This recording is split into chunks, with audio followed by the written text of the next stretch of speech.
Jesus, we want that to be so true in us. If you're here this morning and when you walked into this place, please know that it's not an accident. That God has something for you this morning. Whatever it is you brought in here, whatever kind of week you've had, just leave it at the foot of the cross. Drop it at the foot of the cross this morning.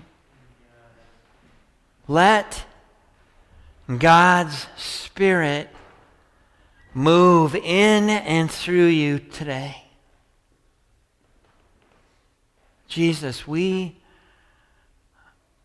have an expectation that you're going to do what you say you're going to do. And so, Jesus, do that in and through us this morning. In the authority of your name we pray. Amen. All right, have a seat. All right, so I have a pop quiz for you this morning. I hope you studied. This is about 90% of your grade. No big deal. Okay, and you don't have to say the answers out loud. This is just true or false. Easy test. All right? So let's go ahead and put that on the board there, William. Okay, here we go. True or false? Christians never wrestle with doubts. True or false? Christians never stumble into sin. Wow, you're just going to tell me anyway. That's cool. True or false? Christians are free from imperfection. True or false? Christians are always shielded from hardship, suffering, and tragedy. True or false? Christians take hold of God's promises without wavering in hope. True or false? Christians never suffer failure or defeat in their faith walks. Okay. The answer to all those is false. And I don't know where we got to the point of where we start to think about these things in a different light. And as we've been going through the book of Hebrews, we've had a taste of the fact that people that claim to be Christ followers are not exempt from life. And yet there's this aspect of being a Christ follower that should define who we are, no matter what it is that we're going through. The good, the bad, the ugly. There should be something at the core of who we are that defines us. And so we're going to be stepping into chapter 11 of Hebrews today. This is one of my favorite chapters in the whole Bible, is Hebrews chapter 11. And there's a number of reasons for that. It highlights ordinary people with extraordinary faith. The people that there is talked about in chapter 11, they're not superhuman type people. They're people. Okay? It emphasizes faith in the unseen. Okay? It illustrates perseverance through hardship. It reaffirms God's faithfulness in us. It encourages us to trust in God's bigger plan. It demonstrates the power of faith in action. It shows victory and triumph through faith. It acknowledges struggles and suffering. It points to a greater heavenly reward. And it inspires us to continue our faith journey all the way through chapter 11. Because up to that point, remember, the writer of Hebrews, he's writing to a group of Jewish people that have come to Jesus, and they're experiencing horrible persecution. People are getting put to death. Families are being separated. They're going into prison. They're losing their jobs. They're losing their livelihood. They're being accused of doing all of these different things within the city. And yet, in the midst of all of that, the writer of Hebrews is encouraging them, remember who your faith is in. Because for some of them, they're being tempted to go back to how they used to be. To follow this religious tradition of following all of these rules and having that, making a checklist, that's going to make me right with God. And so the writer of Hebrews is trying to remind them, you need to understand what has happened to you as a result of you putting your faith in Jesus. You need to understand what's going on in and through you, and that the Spirit of God is now on the inside of you, and there's some transformation that's taking place. Okay? So I'm going to give you the one thing for this morning. Above all else that I want you to get, here's the one thing. It's this. Faith is confidence in God, a firm conviction that what he says is true and that what he promises he will do. Faith is confidence in God. It's a firm conviction that what he says is true and that what he promises he will do. All right, so chapter 11 of Hebrews it's known as the Hall of Faith. Okay, the Hall of Faith. You know what? It's kind of like a museum of people that lived out their lives during good times and bad with a strong faith in God. And so there's this whole list that he has of all of these different people, normal, ordinary people that God used. This is all before Jesus. All before Jesus, right? And so every one of them is someone who lived by faith. Now, we're not going to go through every one of those because that would be a whole nother series, okay? And I gave you a card in your program jacket. It's got the whole chapter of chapter 11 in there. But I would encourage you to go and do some research on who these people were, okay? Do some research on who they were. What did they go through? And why would they even be included in this Hall of Faith? Why would the writer of Hebrews mention them? Okay, why is that so important? Okay? What I want to do today is I want to focus on what defined each of them and led them to live a life filled with purpose and hope. As the writer of Hebrews says, they lived by faith. You know, we use churchy terms a lot, don't we? Yeah. Right? You hear churchy stuff a lot, right? And sometimes we just hear the words and we don't really understand what it means. So what does it mean that somebody actually lived by faith? What does it mean for you and I to actually live by faith? What is that, okay? So I'm going to clue you in on what it does not mean before we go there. Okay? What it does not mean, okay? It has nothing to do with human effort. Okay, you need to understand that. It's not about human effort. Like you can't gut it out. Like you can't white knuckle it for you to live by faith. I wish it was that easy. But you can't. Okay?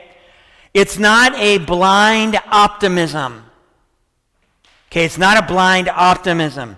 It's not about wishful thinking, okay, or hoping that for the best without any foundation. That's not what it means, okay?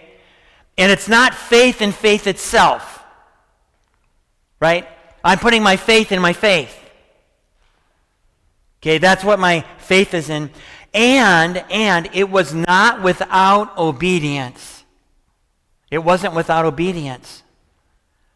Like, their faith, every single one of these people that are in that were talked about or whatever, their faith resulted in obedient actions, like Abraham leaving his home, or Noah being, building a boat. There were some actions that had to take place that validated their faith, okay? All right, so we're going to jump into this. Hebrews chapter 1, starting in verse 1. Listen to what this says. Faith is the confidence that what we hope for will actually happen. It gives us assurance about things we cannot see. Through their faith, the people in days of old earned a good reputation. Verse 3, by faith, we understand that the entire universe was formed at God's command, that what we now see did not come from anything that we can see. Okay, stop right there, stop. Okay, so if I didn't know anything about God or Jesus or whatever, and I was an unbeliever and I read those 3 verses, okay, I just picked it up randomly, read those 3 verses, it sounds kind of like a fairy tale type attitude. I'm like, this sounds like something that you would hear in some fairy tale. If you wish upon a star, right? I mean, that's kind of what it would seem like, right? That's what it is. But the writer of Hebrews uses some interesting words. He uses words like confidence and assurance and understanding, okay? Those aren't associated with fairy tales. Okay, those aren't associated with fairy tales. Putting our faith in God isn't based on hearsay. Okay, it's based on truth about who God is. It's based on truth about who God is. And it's based on the fact that God always keeps his promises no matter what the present circumstances are. Okay, so let's just go back to verse 1 for a second. Okay, verse 1. Faith is the confidence that what we hope for will actually happen. It gives us assurance about things we cannot see. Okay, stop. Okay. I thought about how can I give you a picture of what this means for us. Okay, so I'm going to tell you a story about a woman named Leah. Okay? So let's go ahead and put that first picture up there. Okay? Okay, so Leah, she lived in this humble village, okay, nestled at the foot of a mountain. And the villagers, as she was growing up, they told about this hidden spring that was way, way high in the mountains. Way high in the mountains. And they said that this water, if we had that water, it was so pure and so abundant that it could transform our dry, brutally dry, and life-sucking ground. If we could just do that, but no one had ever seen the spring. They never saw it. Never saw it. And many believed it was a myth. They just thought, oh, this is just a story. It's just a story. Except for Leah. Except for Leah. Because see, Leah's family had struggled for years and years and years. Their farm was plagued by droughts, crop failures, And every morning she would walk out to the fields and feel the dry, cracked earth under her feet, the sun beating down mercilessly. The soil had long given up hope, and so had most of her neighbors. At this point, they were like, you know what, this is it. This is our life. But Leah, she just could not shake those stories her grandmother told her, like over and over and over again, about this spring that was in the mountains. This source of life that could be found. So Leah, at one point, she had enough. Let's go to the next picture. So she decided to climb the mountain. Okay? She packed up, put a little bit of bread in there, some water, and hope. So she decided, I'm going to climb the mountain. And people laughed. They laughed. They shook their heads. You're a fool. There's nothing up there but rocks and wilderness. That is a waste of your time chasing fairy tales. It's a waste of your time. Leah didn't listen. She felt something stirring on the inside of her. She just, something invisible yet unshakable. Faith. Faith. It was the assurance of something hoped for, the conviction of something she has not seen. And the journey was long and hard. She climbed through all of this forest and rocky paths, and it just seemed to go forever. Days turned to weeks. No sign of the spring. Leah's feet got blistered, her body weak, her faith was unbroken. With every step, she would imagine this cool, crystal clear flowing water coming down from the mountain, breathing life into her village. And their fields into a paradise. Next one there, William. And then one time, Leah reached this particularly really rough ridge. A storm rolled in. The winds came. The thunder was pouring down rain, turned the path to mud. She found shelter in a small cave, soaked, exhausted. Her spirits tested, and then she started this little voice. Maybe they're right. Maybe they're right. Maybe I am just chasing a fairy tale. Maybe the spring is just a story. But as she sat there, full of doubt, she closed her eyes, and then she remembered her grandmother's voice. She talked about the spring. And this hope that had always carried her through all of these hard times. And then, with quiet resolve, Leah decided to keep climbing. The spring might not be visible yet, but she has already seen it in here. She has already seen it in here. Next one there, William. So the next morning she got up. Storm clouds cleared. Leah stepped out of the cave, climbed the final stretch of the mountain, and then just as the sun broke over the horizon, she saw it. This small, hidden pool nestled around some rocks. The water was bubbling up from the earth. It was clear and it was cold, more beautiful than she ever imagined. She fell to her knees, tears streaming down her face. She filled her hands with the water. She drank, feeling life and hope that she had found the spring just as her faith had promised her. Let's go to the next one. So when she returned to the village,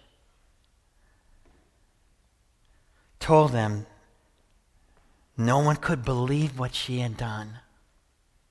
The villagers came to the spring. Soon channels were built from the spring all the way down to the mountains to their fields. And the ground began to drink up the water. And in time, this place of barren dryness began to get fertile, bursting with crops. Let's go to the next one. And the villagers marveled at the transformation, but Leah knew it was more than just water that had made this possible. It wasn't about the water. It was faith. Faith, the belief in what she could not see.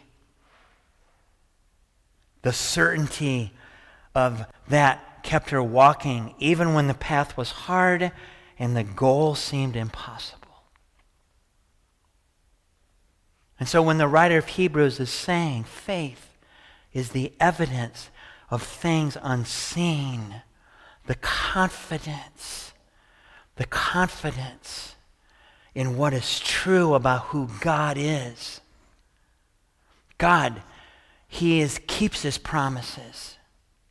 He always keeps His promises. Okay, so there's these 4 key things through this. Listen. Faith, let's go to the next one there. Thank you, buddy.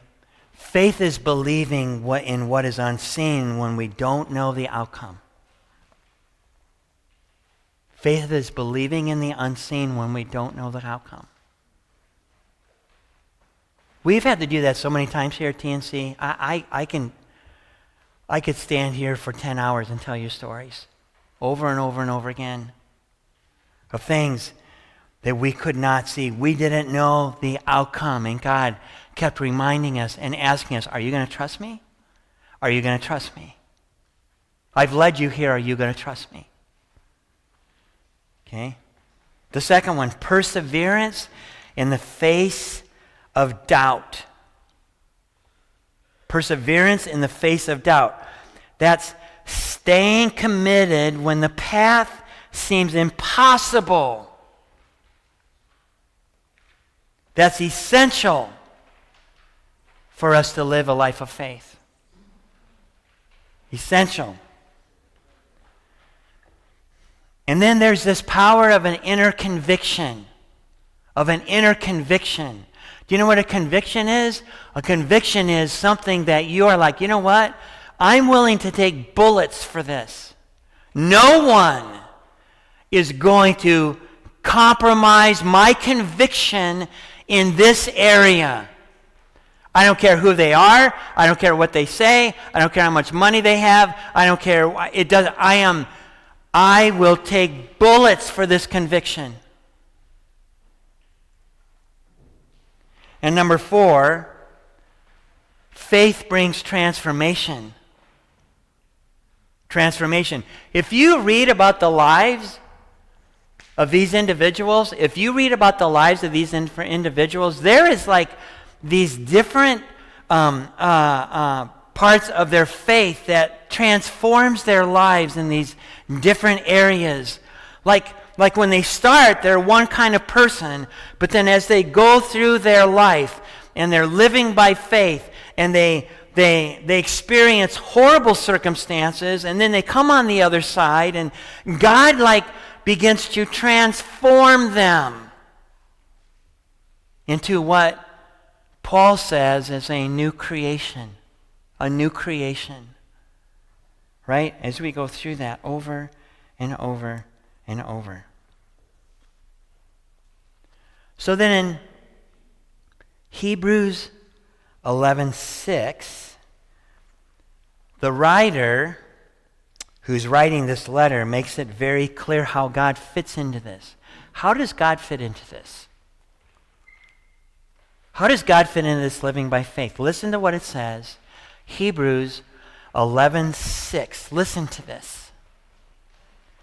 And it is impossible to please God without faith. Anyone who comes and wants to come to him must believe that God exists and that he rewards those who sincerely seek him. Okay? So let me put this in very, very simple terms as far as coming to God. Here it is. 3 things, simply stated. Number 1, you come to God. That's the first part. Okay? First part, you come to God. Whatever drives you to that place. And I'm telling you, every single one of us here, we've had those moments when we've been driven towards God. Okay? You come to God.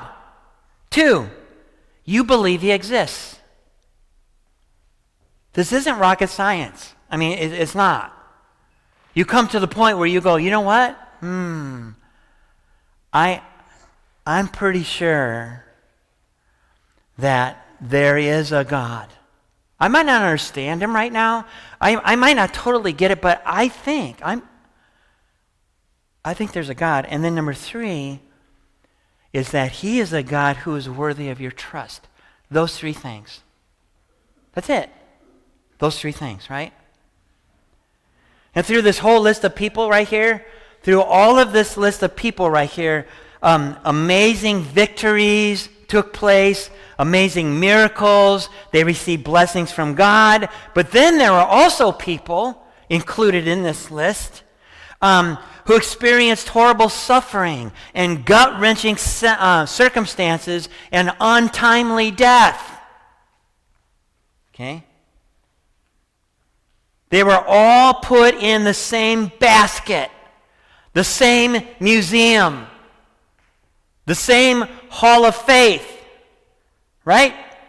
They were put, okay, because of their faith in a trustworthy God who was going to bring about a new covenant, a new promise through his son Jesus.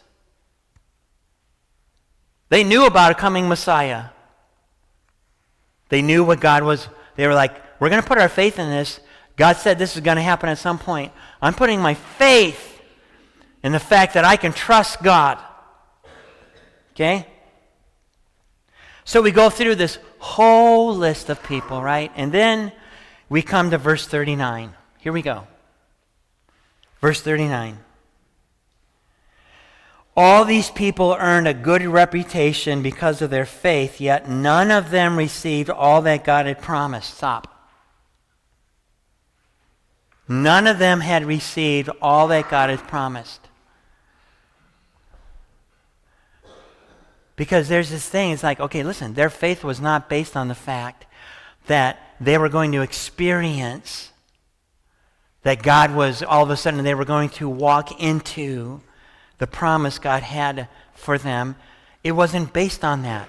It was based on God and who he is and what he does, right? And then verse 40, for God had something better in mind for us. I'm going to read that again. For God had something better in mind for us, so they would not reach perfection without us. Okay, so now there's this crazy connection between how you're going to live your life of faith and how they live their lives of faith. Like, there's a connection here. And how you go about living your life of faith has an effect with them actually having this completeness in their life in how they live their lives, and then how we're going to live our lives. Okay?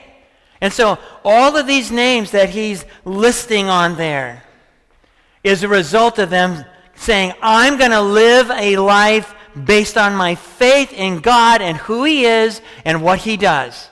That's where my faith is going to be. Okay?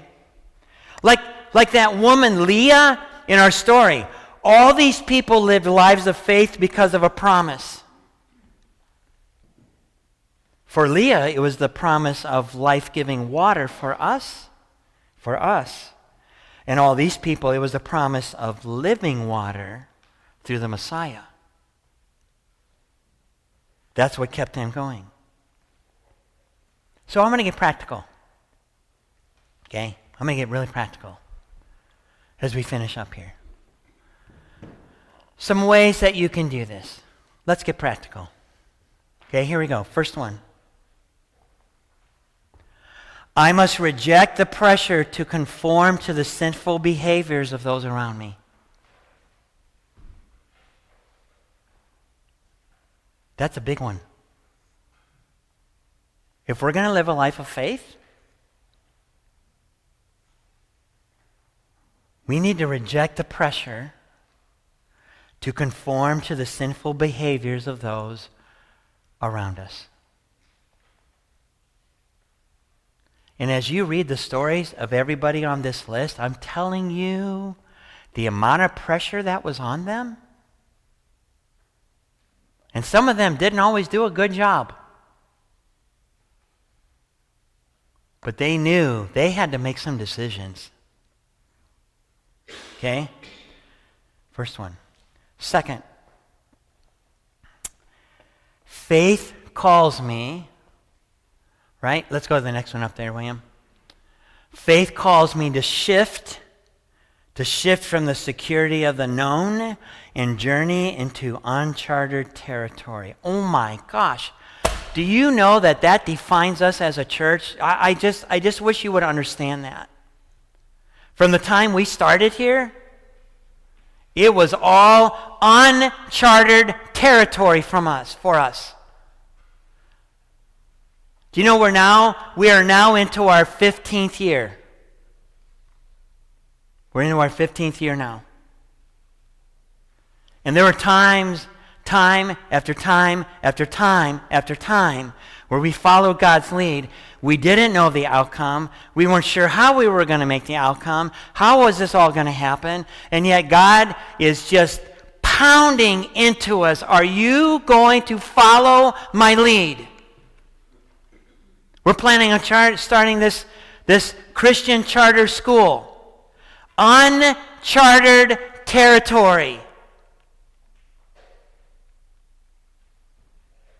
It's not only the funding, but it's people that we need. We need a part-time principal. We need a licensed teacher.